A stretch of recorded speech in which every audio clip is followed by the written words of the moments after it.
I remember the day Matthew stepped into my life as if it were yesterday. I was tucked away in a cozy little cafe, nursing the cheapest coffee on the menu while attempting to sort through my jumbled thoughts. That's when he walked in, effortlessly resembling the character from a movie scene. There were no dramatic lights or sweeping soundtracks, just the soft jingle of the door and the mingled scents of stale coffee and his cologne filling the air. "Mind if I sit here?" he asked, his smile radiating warmth as he gestured toward the empty chair across from me. "Go ahead," I managed to reply, striving to keep my composure despite the surprise of his sudden appearance. From that moment, we connected as effortlessly as two puzzle pieces clicking into place. We discovered countless shared interests, from binge-watching cheesy TV shows to debating the best pizza toppings, pineapple, of course, being the undisputed winner. Our casual meetings quickly deepened into something more significant, and it felt like we had known each other for ages. Before long, marriage was a serious topic of conversation. But the real challenge awaited me. Meeting his parents felt like stepping into a lion's den with a stake tied to my back. Their smiles carried an unsettling air of judgment, as if they were silently appraising whether I measured up to their expectations. "So, you're the one Matthew can't stop talking about," his mother remarked, her tone icy and less than inviting. "That's me," I replied, doing my best not to let her intimidating presence rattle me. It didn't take long for them to express their desire for a prenup. While I had no interest in their wealth, their approach left a sour taste in my mouth. "I'll sign your prenup," I said, "but here's my condition. If one of us cheats, the cheater owes $320,000. Matthew's expression turned to shock, as if I had splashed him with ice-cold water.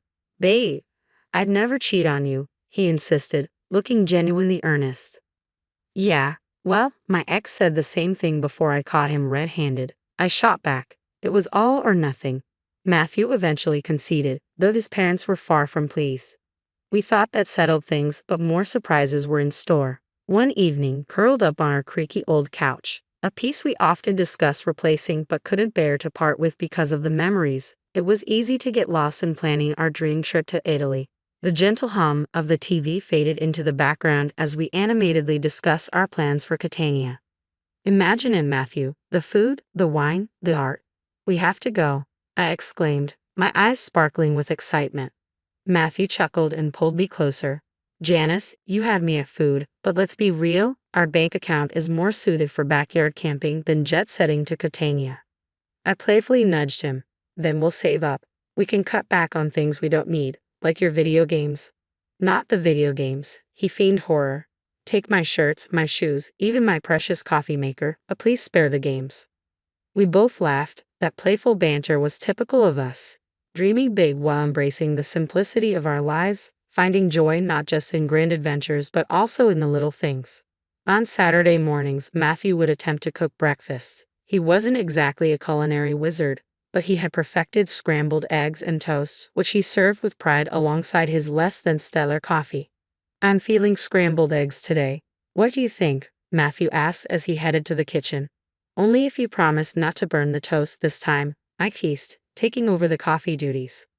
One day, while we were doing the dishes, a mundane chore that felt special simply because we were doing it together, Matthew broached a topic we had been dancing around.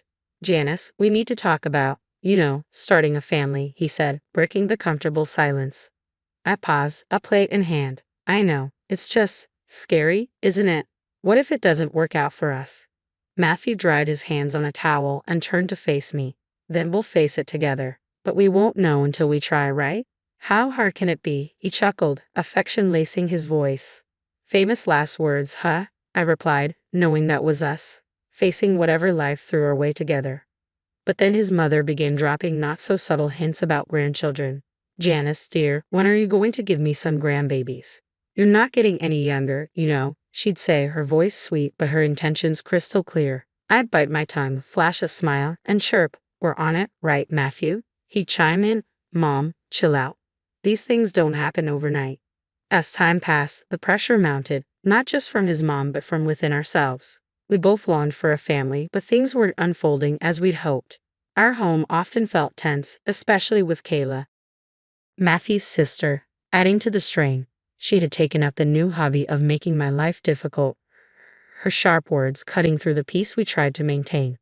Everything came to a head one Sunday during what was supposed to be a serene and easygoing lunch.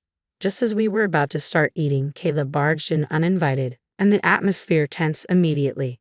Her eyes swept the room like a hawk surveying a battlefield. "Well, isn't this a quaint little setup?" she sneered, eyeing the modest meal I had prepared. I forced a smile, trying to keep the peace amidst the brewing storm. "It's just a simple meal, Kayla. Nothing fancy. Please have a seat," I said as we gathered around the table. Kayla wasted no time diving into her usual tirade. "You know, Janice," she started, her voice thick with condescension, "I was talking to Mrs. Kathleen the other day. Her grandson just became a dad. It made me think, when will you and Matthew have some good news for us? Time's ticking, you know." My cheeks burned with a mix of embarrassment and irritation. I glanced at Matthew, seeking his support, but he appeared suddenly captivated by his meal. "Mom, seriously," he mumbled, though his tone lacked conviction, and we all sensed it. Unfazed, Kayla pressed on. "I hate to be blunt, but you're not getting any younger. You work hard for your money, Matthew.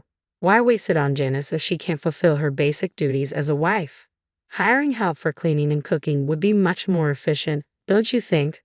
That comment was the final straw. "I'm doing my best here, Kayla," I blurted out.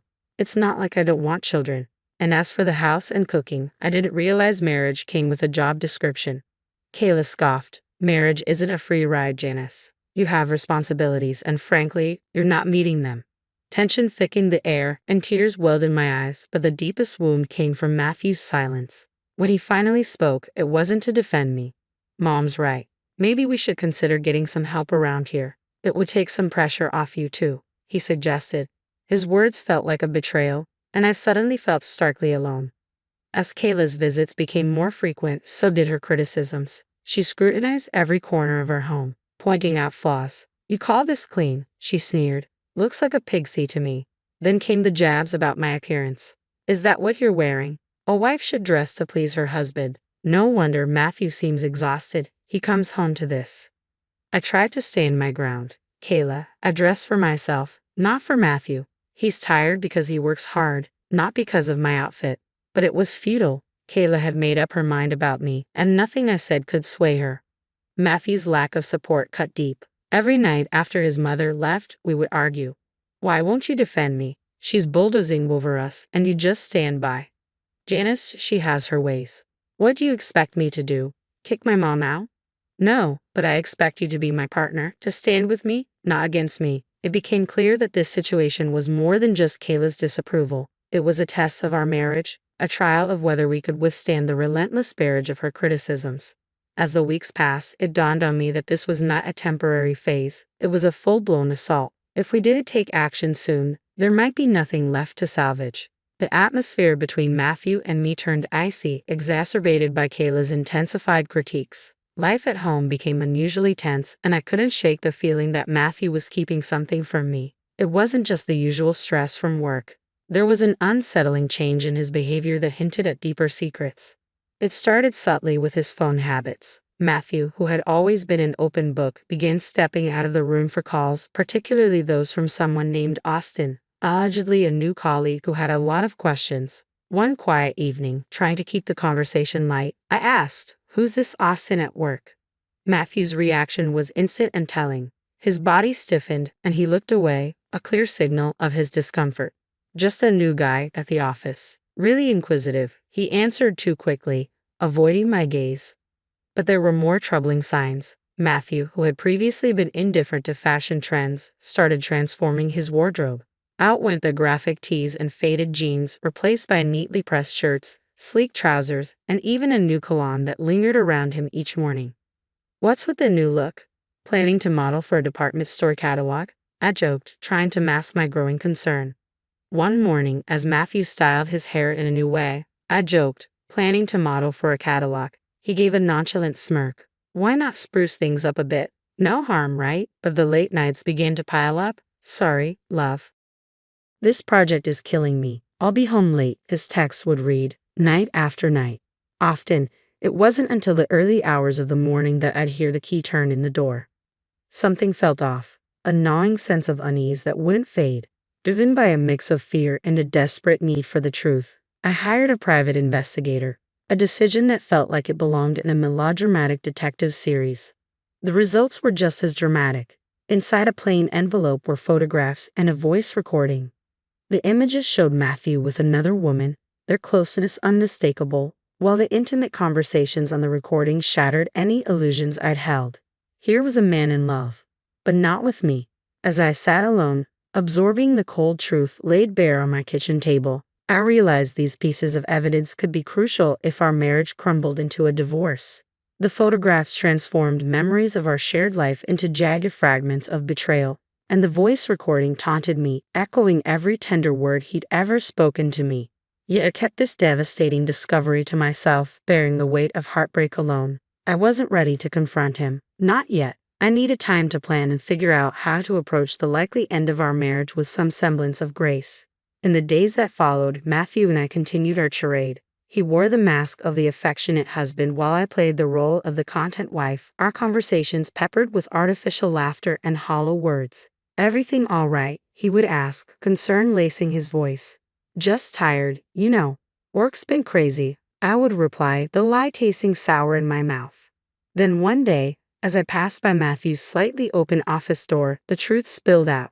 He and Kayla were discussing not trivialities, but the future of our relationship, with grave seriousness. "I can't do this anymore, Mom," Matthew confessed, his voice heavy with weariness. "It's not just about Janice not having kids, it's more than that. I feel like we're just coexisting, not truly together." Kayla's response was razor sharp. "But think about it, Matthew. She hasn't given you a child. What else does she bring to our family?" Her words were cold and calculated, and the weight of their implications confirmed the lonely path ahead. This wasn't merely a rough patch, it was a profound disconnect that might be irreparable. As I stood there, feeling the fabric of our marriage unraveling, I knew tough decisions awaited me, decisions that would redefine my future.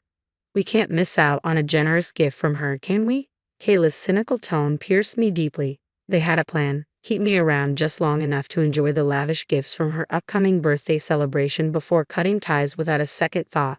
"Just a bit longer," Kayla had said, her venomous smirk etched into my memory. I stood frozen, fury and disbelief coursing through me. It was clear they intended to discard me as easily as crossing off an item on a grocery list.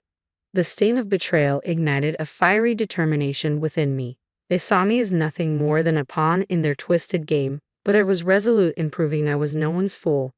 A few days later, we sat down for a family dinner that felt more like a scripted play than a warm gathering. Kayla, with a calculated smile, turned to me. "So, Janice dear, what do you have planned for my birthday? Something special, I hope." I met her gaze with a calmness that belied my inner turmoil. "Actually, Kayla, I've been thinking about arranging a dinner at the city's most exclusive restaurant, an evening you won't forget." Her eyes sparkled with greedy anticipation as she exchanged a satisfied glance with Matthew. They thought they had cornered me, but little did they know, I was already steps ahead in a different game. "Oh, Janice, that sounds wonderful. Just close family, keep it intimate," Kayla purred with feeding sweetness. "Absolutely, Kayla. We'll make it a night to remember," I replied, the words tasting like ashes in my mouth.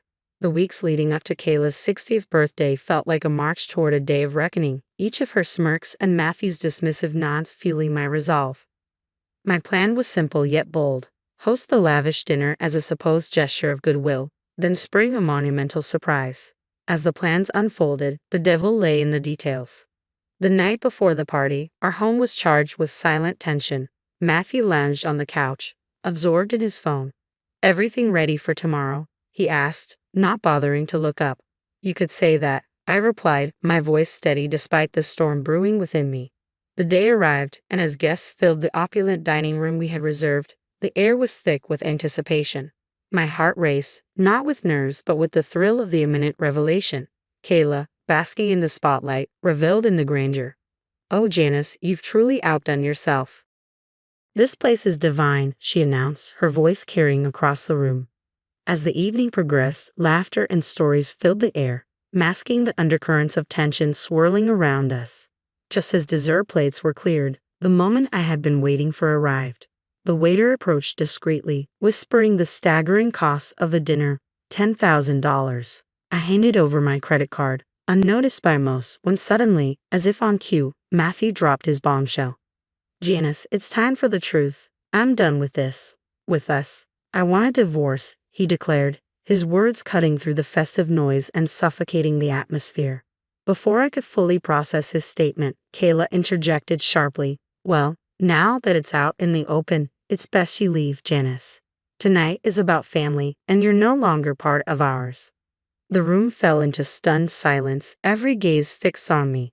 Yet I refused to crumble. With composure I didn't know I possessed, I prepared to face the storm. I hardly felt the weight of my decision as I rose from my seat, nodded curtly, and walked out without a word. The chill of the night air hit me, a stark reminder of the finality that loomed ahead. As I made my way to a friend's apartment, the night closed in around me, reflecting the cold journey I was about to undertake. But I walked on, resolved to forge a new path from the wreckage of my past. With steely determination setting in, I finalized my plans and packed my essentials, transforming the numbness of betrayal into decisive action. This was not just the end of one chapter, it was the beginning of another. As I zipped up my last suitcase, my phone buzzed insistently. I tried to ignore it, but curiosity got the better of me. Kayla's frantic voice blared from the other end. Janice, the payment didn't go through. You need to fix this right away. Her demand rang hollow and ironic in the moment. Anticipating this move, I had already blocked access to our shared accounts, knowing it might be Matthew's first line of defense. Oh, Kayla, what a shame. But since I'm no longer part of the family, as you've made abundantly clear, I'm afraid you'll have to sort this out yourself. The fury crackling through the phone was almost a melody to my ears after the betrayal I'd endured. The chaos that followed, stories of the restaurant staff demanding payment, Kayla's escalating tantrums, and the police arriving to calm her down, was the perfect ending to the farce my marriage had become. In the end, it was Matthew and Kayla who scrambled to cover the bill, a fitting consequence for their deceit. The morning after the dinner felt like waking up after a storm. I returned to what had once been our shared home for one last time, divorce papers in hand, ready to confront the remnants of our relationship. The atmosphere was electric, almost palpable, as if it could be sliced with a knife. Matthew and Kayla were in the middle of a heated discussion, their animosity thick in the air. You've got some nerve showing up here after last night, Matthew spat, his expression twisted with anger. Great, you've humiliated us in front of the entire city. Do you understand what it's like to have the police called because of your antics? People were laughing, Kayla added, her words sharp as knives. I faced their fury with a calm I barely felt inside. Is shame your primary concern right now? I retorted, tossing the divorce papers on the table and placing the damning photos of Matthew's infidelity on top. Matthew's face drained of color as he picked up the photos, his mother looming over his shoulder. Their anger quickly dissolved into shock, then morphed into panic as the gravity of the situation sank in. And let's not overlook the prenup, shall we? I continued, my voice steady and unwavering. You stray, you pay, precisely $320,000. Kayla's face twisted into a snarl. You wouldn't dare. You can't do this to us. Oh, but I can, and I will, I replied, my tone devoid of warmth. Recognizing the seriousness of the situation, Matthew shifted his approach. Please, let's discuss this. We can find a solution. A bitter, mirthless laugh escaped me. Find a solution. Do you think a few words can undo everything? No, Matthew, it's over. Kayla, ever the manipulator, tried to soften her tone, dripping with false concern. Janice, darling, think about what you're doing. This will destroy us. That ship has sailed, Kayla. You should have thought about that before. Their pleas turned to desperate entreaties, frantic attempts to salvage whatever dignity remained, but the time for words had passed. The moment for action had arrived. In the end, Matthew had no choice but to borrow money from his parents to settle the financial arrangements with me. As I walked away from that house for the last time, check in hand, I felt an immense weight lift from my shoulders. After everything that had transpired, I was finally free. I used the money from Matthew to make a down payment on a modest yet cozy place of my own. It's incredible how much peace you can find in a home that's entirely yours, where every nook feels like a sanctuary from the storms of a past life. Now, life is quieter, and that's exactly how I prefer it. I have a job that keeps me busy, friendly neighbors who greet me with smiles, and a small garden that's mine alone to cultivate. Occasionally, I hear bits of gossip about Matthew and Kayla. Just the other day, while picking up coffee at the local cafe, a popular spot in the community, I ran into someone from the old neighborhood. After exchanging pleasantries, they leaned in, their voice dropping to a hush. Hey, have you heard the latest about your ex and his mom? Their eyes sparkled with intrigue. I raised an eyebrow, intrigued yet detached. Can't say that I have. Do tell. They seem to be at odds. Apparently, Kayla isn't too pleased with Matthew's new girlfriend. Rumor has it they've been arguing nonstop. It puts your past situation in a new light, doesn't it? We quickly moved on from the topic, but as I walked away with my coffee, I felt a deep sense of relief. There was a time when such news would have disturbed me, but now it was just another story in someone else's drama. These days, my biggest concerns revolve around whether my tomatoes will ripen before the squirrels get to them, or if I'll ever master yoga without looking like a newborn deer. Life is simpler, quieter, and significantly more satisfying on this side of the chaos.